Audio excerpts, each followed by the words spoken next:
ప్రతి మనిషి కూడా అవసరం ఉంటుంది. ప్రతి మనిషి కూడా ఆలోచించవలసిన ఏంటంటే, ప్రతి మనిషి మరి భూమి మీద ప్రతి వారు కూడా వారి వరకు ఉద్దేశపూర్వక దేవుని సహాయం కావాల్సి వస్తుంది. అది ఏదో ఒక రోజు దేవుని సహాయం కావాల్సిన పరిస్థితి సంభవిస్తుంటుంది. ఈరోజైతే దేవుడు మనకిచ్చిన గొప్ప అవకాశాన్ని బట్టి, తరుణాన్ని బట్టి మనం ఆయన పిల్లలు వాళ్ళని విశ్వాసం ఉంచాలి. ఎక్కడైతే మన హేళన చేస్తారో ఆ స్థలంలో కూడా దేవుడు మనకు అనుగ్రహించే మహాకృప అంటే వీరి జీవం గల దేవుని కుమారుడు అనే మాట ఏదైతే ఉంటుందో, అందుకని విశ్వాసం ఉంచిన ప్రతి వారం ఎందరైతే తన నామందు విశ్వాసము ఉంచుదరో వారందరూ దేవుని పిల్లలగుదరు. ఆయన దేవుని పిల్లలటకు ఆయన అధికారం అనుగ్రహించను. వారు దేవుని వల్ల పుట్టిన వారే కానీ రక్తం వలనను శరీరవేచ్ఛల వలనను మానుషత్తుల వలనను వారు పుట్టినవారు కారు. ఆమేన్. అందుకని విశ్వాసం ఉంచిన వారు దేవుని మూలంగా కుమారులుగా ఉండటం కోసం, నాకెవరున్నంటే దేవుడే మనకి తండ్రి ఉన్నాడు. ఆయన దేవుడు, ఆయన మనం ప్రేమిస్తున్నవాడు, ఆయన మనకు అనుగ్రహిస్తున్నవాడు. చాలా సులువుగా మాట్లాడు, నాకు దిక్కులేందని అంటారు, లేక దిక్కులేని వాడిని అంటారు, నాకెవరు లేరు అంటారు. లేకపోతే చాలా సులకనగా కొన్నిసార్లు అంటే దేవుడు కూడా అన్యాయం చేసిండు అంటారు. రకరకాల కొన్ని పరిస్థితులు మాట్లాడుతుంటారు కదా. మనం అలాంటివి వాడటం అనేది దేవునికి ఇష్టమైనది కాదు. ఎందుకంటే సృష్టికర్తన దేవుని జీవంగల దేవుని బిడ్డలో మనం కుమారులు కుమార్తెలై ఉన్నారు. అందుకని రక్తమాంసంలో పుట్టినవారు కాదు, కానీ విశ్వాసం ద్వారా దేవుని యొక్క సొత్తుగా మారుతున్నాడు. ఆయన మనకు కాల్చిన ఆరోగ్యమును ఆశీర్వాదంలో దేవుడు కలగజేసి, ఆయన మనకు కాల్చిన ప్రతి ఈవును మనకు అనుగ్రహించి,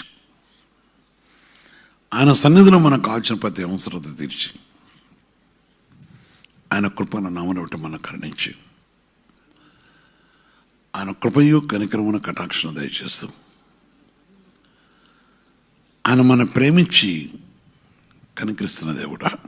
అందుకని దేవుని మాట చరుస్తుంది. జీవన దేవుని యొక్క సన్నిధి విషయాన్ని మనం గ్రహించి, సజీవైన దేవుని యొక్క పాతాల దగ్గర ఈ దినమున పరిశుద్ధంతో మనకిచ్చిన గొప్ప అవకాశం, తరుణం, ఆయన కృపతో మనతో మాట్లాడుతున్న దేవుడు, ఆయన కనికరంతో మనతో మాట్లాడుతున్న ఈ సజీవమైన దేవుడు అని మన ప్రశ్న. మీరు శరీరానుసారంగా ప్రవర్తించిన వేళ సవర్షం వారు ఉందరు, కానీ ఆత్మచేత శరీర క్రియల సంపిన వేళ జీవించెదరు. దేవుని ఆత్మచేత ఎందరూ నడిపింపబడదరో వారందరూ దేవుని కుమారులే. ఆమేన్, ఆమేన్, ఆమేన్, ఆమేన్, ఆమేన్. దేవుని ఆత్మచేత ఎందరూ నడిపింపబడతారో వారందరూ దేవుని కుమారులే ఉందరు. ఈరోజు మనము ఎవరు కుమారులే ఉందో, శరీరానుసారంగా నడిస్తే, శరీరానుసారంగా మనం నడుస్తున్నప్పుడు చాలా క్లియర్గా చెప్తున్నారు కదా, శరీరానుసారంగా నడిచిన వెళ్ళ మనం సావలసి ఉంటాం. కానీ జీవం గల దేవుని యొక్క ఆత్మ ద్వారా ఎప్పుడైతే నడుస్తున్నామో మనం దేవుని పరిశుద్ధమైన కణాన్ని బట్టి సర్వోన్నతమైన దేవుని యొక్క సన్నిధిలో చూస్తున్నప్పుడు దేని బిడ్డలారా ఆలోచించండి. ఈరోజు దేవుని కుమారు రక్తమాంసంలో పుట్టినవారుగా కాక ఆయన పరిశుద్ధ నామను బట్టి ఆయన ప్రజల ఉంట కోసం ఆయన కుమారుగా స్వీకరిస్తున్నవాడు. 2 కొరింథీ రాసిన పత్రికలో చూస్తున్నప్పుడు దేవుని వాక్యం చాలా క్లియర్ చెబుతున్నాయి. ఎందుకంటే దేవుడు మనం ప్రేమించాడు, దేవుడు మనకు అనుగ్రహించాడు. దేవుడు తన పరిశుద్ధం తన ప్రజలుగా మనం ఏర్పరచుకున్నాడు, లేక తన బిడ్డలుగా పిలుచుకున్నాడు. దేవుని యొక్క పరిశుద్ధ మాటని జాగ్రత్త కలిగి ఉన్నప్పుడు, ఆయన మాట పైన ఆధారపడుతున్నప్పుడు, ఆయన పరిశుద్ధ మాటను మనం గ్రహిస్తున్నప్పుడు, దేవుని యొక్క మాటపై మనం ఆధారపడుతున్నప్పుడు, ఆయన యందు నిలిచిన ఆయన మనల్ని కుమారులుగా కుమార్తెగా స్వీకరిస్తున్నవాడు. మన ఆ విధంగా మనల్ని తన నామమునకు అంగీకారంగా మార్చుకునేవాడు.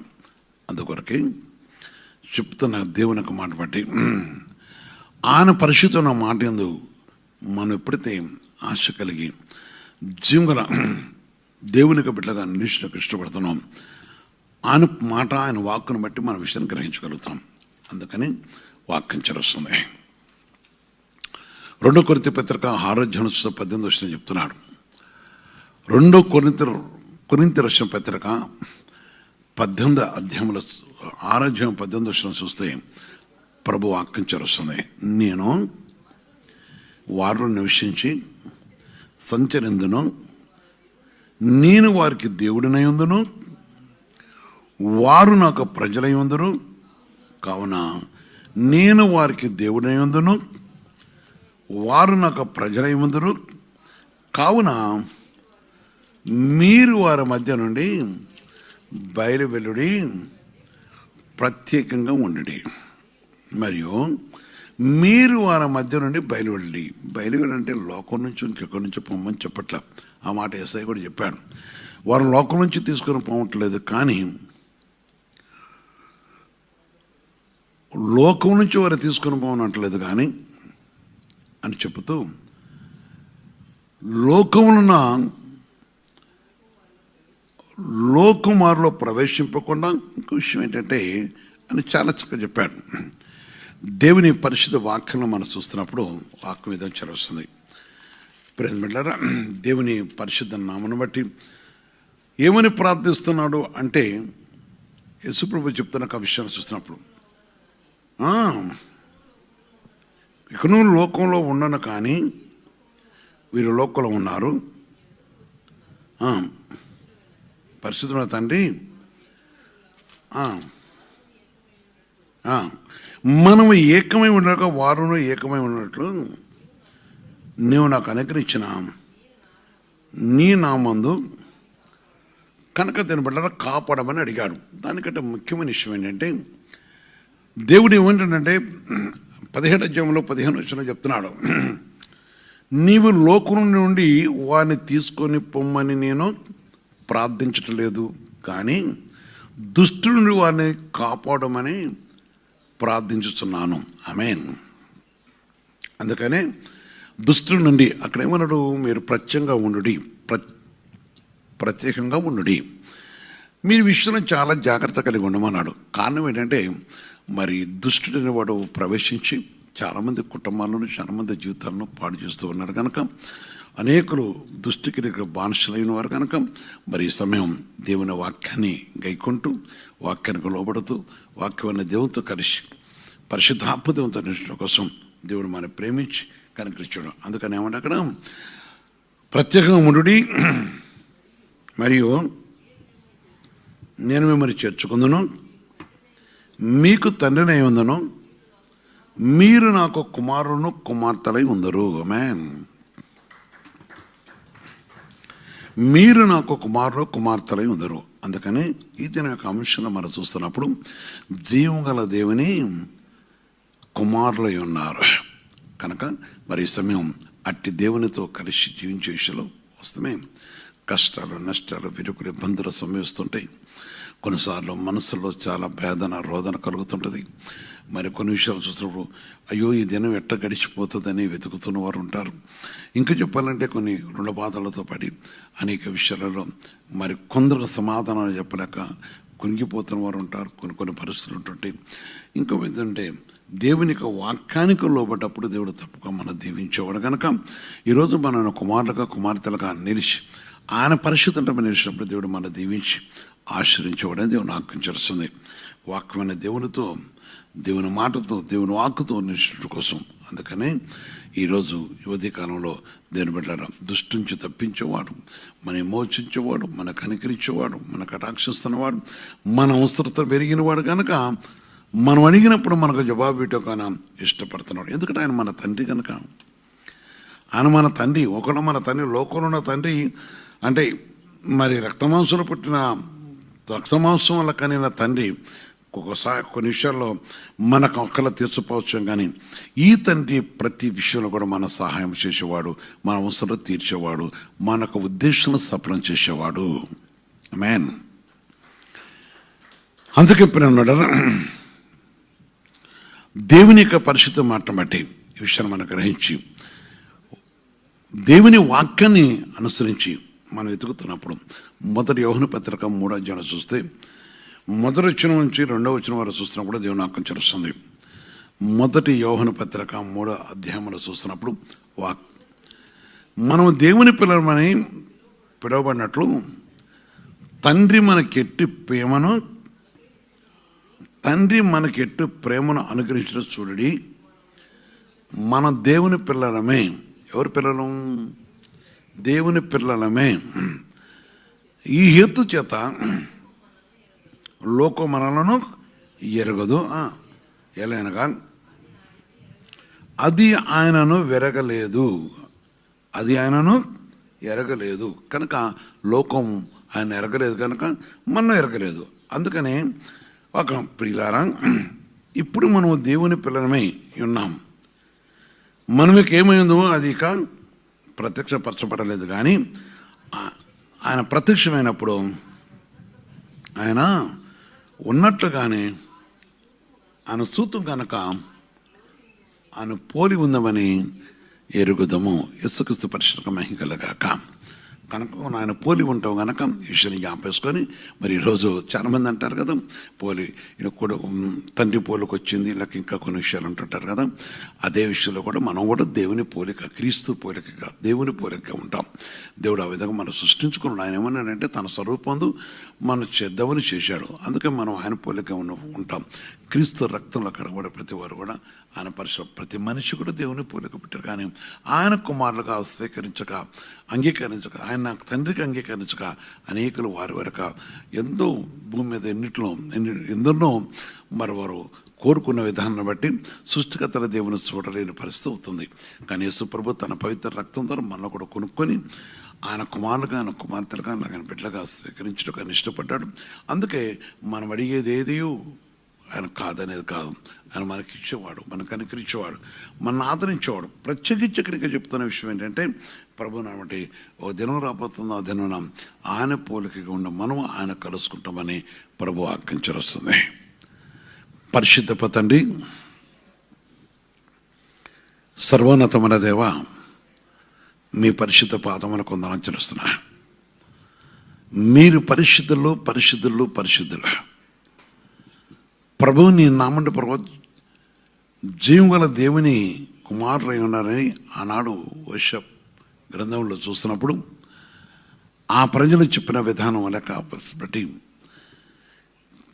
నీ పరిశుద్ధ రక్తముతో ప్రభా నీ యందు విశ్వసించిన ప్రతి వారు కూడా లోకం మనను విడిచిపెడుతున్నారు కనుక, నిన్ను కలుసుకున్నారు కనుక వారు పరిశుద్ధుని ప్రజలుగా మార్చబడకుండా ఇష్టపడుతున్నందుకే మీ పాదాలు కొందాం చేస్తున్నాం. ఈ విధంగా ప్రభు మీరు మా తండ్రిగా ఉండి మా అక్కలు తీర్చకు మీరు ఇష్టపడుతుంది దేవుడే. మీ పరిశుద్ధ ఆత్మ ద్వారా పరిశుద్ధం బట్టి సర్వోన్నతమైన తండ్రి నీ పాదాల కొందాం చేస్తున్నాను. జీవగల నీవు సిలువలు మీరు చిందించి నీ పవిత్ర రక్తంతో మమ్మల్ని కొనుక్కున్నారు. ఈ సమయంలో ప్రభు ఈ స్వరమింటిన ప్రతి వారు కూడా జ్ఞాపకం చేసుకొని, తండ్రి నీవు ఆ తండ్రి కనుక మిమ్మల్ని అడుక్కున్న హక్కు మాకు ఇస్తున్న దేవుడు కనుక తిరిగి ప్రభుత్వం లోకం పాపానికి బానిసలు కాక జీవగల దేవుడైన నీ కుమారుగా మేము ఉండే కృప మాకు దయచేయండి. ఈ విషయంలో ప్రభావ ప్రతి కుటుంబాన్ని కూడా జ్ఞాపకం చేసుకోండి. ఈ సందర్భంలో అయిపోకుండా ఉన్నవారు కూడా జ్ఞాపకం చేసుకోండి. వారి అక్కలను అవసరత ఎరిగిన దేవుడివి, వారి జీవిత విధానం ఎరిగిన దేవుడివి. మా అక్కలను నీకు తెలుసు. ఇగో మాకు నూతన దినాన్ని ఇచ్చారు. నీ కృపను బట్టి ప్రభు ఈ దినం మేము ఏ విధంగా నీ చిత్తంలో నిలిచి నీ బిడ్డగా ఉండాలో, అపవిత్రమైనదని ముట్టుకోకుండా పోవుడి అని చదివించిన మాట చూస్తున్నప్పుడు నన్ను మీరు ప్రత్యేకంగా అనగా నీ కృపను బట్టి నీ పరిస్థితి అంటే దుష్టు నుంచి ప్రత్యేకంగా ఉండాలని చదివించినారు కదా. నీకు వందనాలు తెలుస్తున్నాం. ఈ విధంగా పోతండి. మరి ఈ సమయం మా రక్తశుద్ధుల బంధుమిత్రులను కూడా జ్ఞాపకం చేసుకుంటూ, అయా నీ కృపగల సన్నిధి మాకు అనుగ్రహిస్తూ నీ సన్నిధి కాంతులు మమ్మల్ని బలపరుస్తూ కరుణిస్తూ కటాక్షిస్తూ నీ చిత్త ప్రకారం మమ్మల్ని కరుణించి మీరు కటాక్షించండి. నీ దైవ ఉద్దేశానికి మేము లోబడే కృప దయచుతండి. అయా నేనంటే ఈ దినమైన ప్రభు ఏ బిడ్డల విషయాన్ని బట్టి ఆశపడుతున్నారు. యజ్ఞం రాసే వాళ్ళు ఉన్నారు, ఇంకా తండ్రి ప్రభావం మరి కొందరు కొనుక్కున్న పని పట్ల విషయంలో పనులు దొరక్క బాధపడుతున్న వారు ఉన్నారు. నాన్న నీ పరిశుద్ధ కన్నతను వ్యవసాయ రీతిలో ఉన్నవారు ఉన్నారు. అదేవిధంగా ప్రభా నీ కృపగల సన్నిధిలో ప్రభా తండ్రి మీరు జ్ఞాపం చేసుకొని ప్రతి వారిని పేరు పేరు దర్శించండి. నా మా రతుల బంధుమిత్రులను జ్ఞాపించుకొని రక్షణనే నీ మహాకటాక్షం మాకు దయచేయండి. రక్షణలో ప్రభుని యందు నిలిచి వరిదిల్ల కొరకు మా దయచేస్తూ కనికరించండి. నాన్న మేమున్న బస్తీగానే మేమున్న పట్టణంగా మేమున్న గ్రామాలుగా మేమున్న ప్రతి ప్రాంతాన్ని కూడా జ్ఞాపేసుకొని తండ్రి రక్షణకర్త నీతో కలిసించుకు మీరు సహాయం చేసి కనికరించమని, నీ కనికరమైన కటాక్షం మా దయచేయించమని, నీ కృపల సన్నిధిలో మమ్మల్ని బలపరిచి ఆశ్రయిస్తూ నాన్న నీ పరిశుద్ధ నామను బట్టి పరుకోతండి సంఘంలో సకల జనారగులతో శివుని నివాసకుండలో వచ్చిన వారు కూడా జ్ఞాపం చేసుకుంటూ అదేవిధంగా నీ వాక్యమైన ప్రతి వారికి అనారోగ్యంలో తొలగించి ఆరోగ్యం దయచేసి ఆరోగ్యంతో వారు నిలిచడం సహాయం చేసి మా దేశ పరిపాలకులు కానీ నానా ప్రజలు వెనకజబడేవారు కానీ ప్రతి వారు కూడా జ్ఞాపకం ప్రజలకు మేలు కలుటకు నీ నామనుకు అడ్డుగా వచ్చే ప్రతి అధికారాన్ని స్వాధీనపరచుకొని ప్రభు నీ రాజ్యమునకు అడ్డుగా ఉన్న ప్రతి అధికారాన్ని స్వాధీనపరచుకోండి. శిరోషత్తు నీ తొట్టి తిరిగే కృప తెచ్చండి. నా దేశ సరిహద్దులకు నీ కాపుదలు తెచ్చండి. ఎందరో ప్రభా నీ నామను బట్టి నిలిచి అయా నేను శుద్ధించడానికి ప్రకోతండి ఆయా స్థలంలో వారు కలుగుతున్న అభ్యంతరం కూడా మీరు తొలగించి మీరు కరుణించండి. నీ కటాక్షం మాకు దయచేతండి.